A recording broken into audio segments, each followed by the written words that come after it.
Hello, I'm walking into Morrilton, Arkansas, on Highway 64, and I've been hiking the Trail of Tears I'm 2 months into it now. I'm hiking for 2 months, and I forget how many miles, over 600 miles, something like almost 700 miles so far.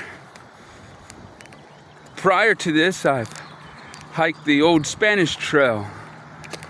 That was something like 2,000, a little more than 2,000 miles. And so I'm here in Morrilton, just coming into Morrilton, Arkansas, on the old military road, Trail of Tears, and also it was later it'd be the old Butterfield overland mail route, stage mail route, old stage. And that Butterfield would go all the way to San Francisco, California. And so this is what it looks like today. And so the Trail of Tears for the Cherokees, there's several different routes. I followed the Bell route, which began in the fall of 1838. John Adair Bell, a Cherokee leader, was the one that led this group of 660 Cherokees, 60 wagons, something like 300 horses, men, women, and children. 21 or 22 of the party would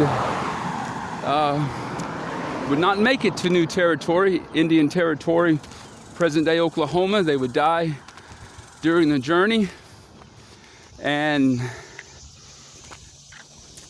they would arrive in Indian Territory, or at least Evansville. I think it's Evansville, Arkansas, in January of 1839, where they would disperse. And they was the last party of the Cherokee. They were pro-treaty. John Adair Bell was pro-treaty of the New Echota.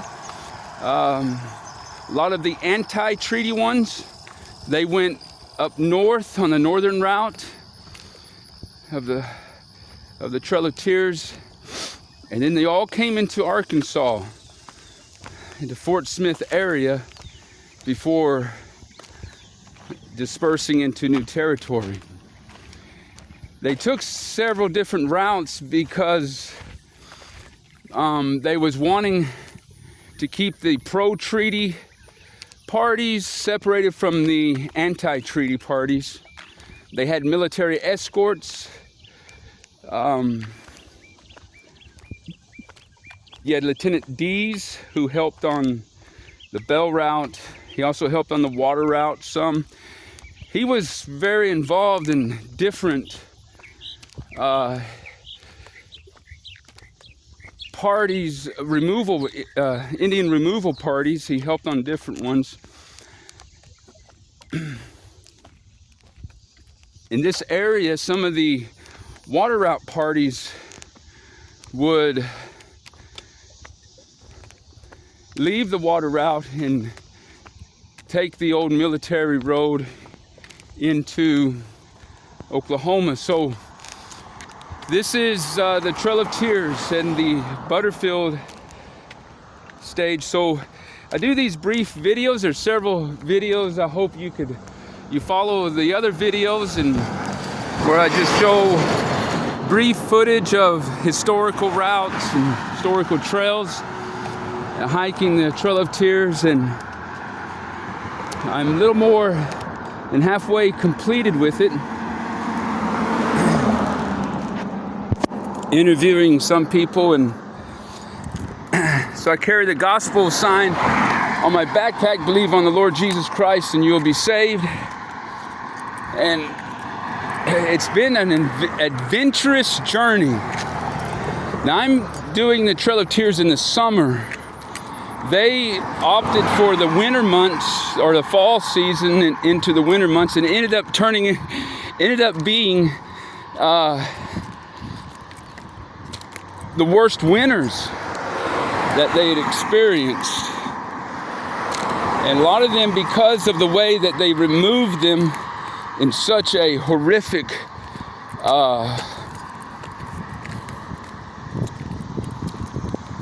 way. I mean, it was just, they wouldn't let them gather any supplies or anything. Once the Removal Act went into effect, the military just came in and removed the people from their homes, not letting them get any type of necessary supplies that they would need on the journey. And so a lot of them weren't properly clothed. Of course, they didn't have the food. A lot of the families were separated. So it was just a horrific situation of the military coming in, forcibly removing them from their homes, not letting them know where their family was. I mean, once that Removal Act went into effect underneath Johnson and Van Buren, the next president, he was really the one. A lot of the tragic removal period happened underneath the presidency of Martin Van Buren. And what's interesting about Martin Van Buren is he was the first president. I believe he was the 8th president, and he was the first president to be president that wasn't a veteran. All the other presidents prior to him were either veterans or patriots that were involved in some war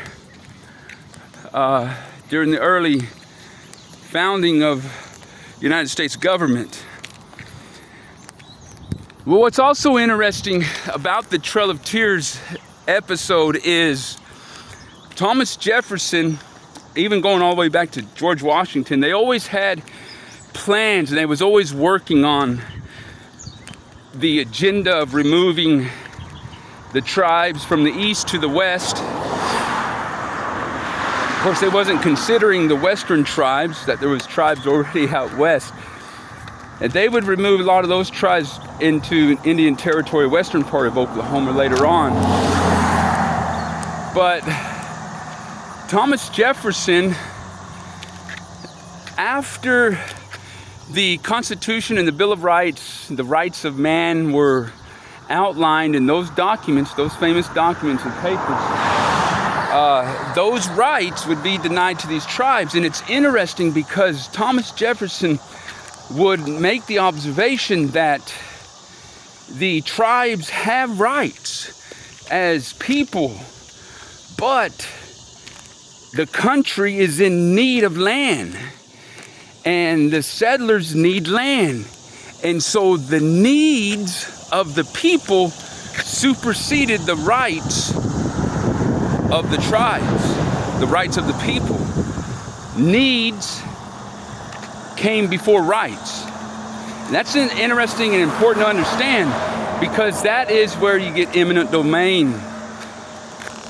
Anytime a corporation or government needs or feels like they have a need, then you don't have rights. We don't have rights in the face of government need or corporations, the needs of corporations. And so that's something interesting, an observation. So that's interesting.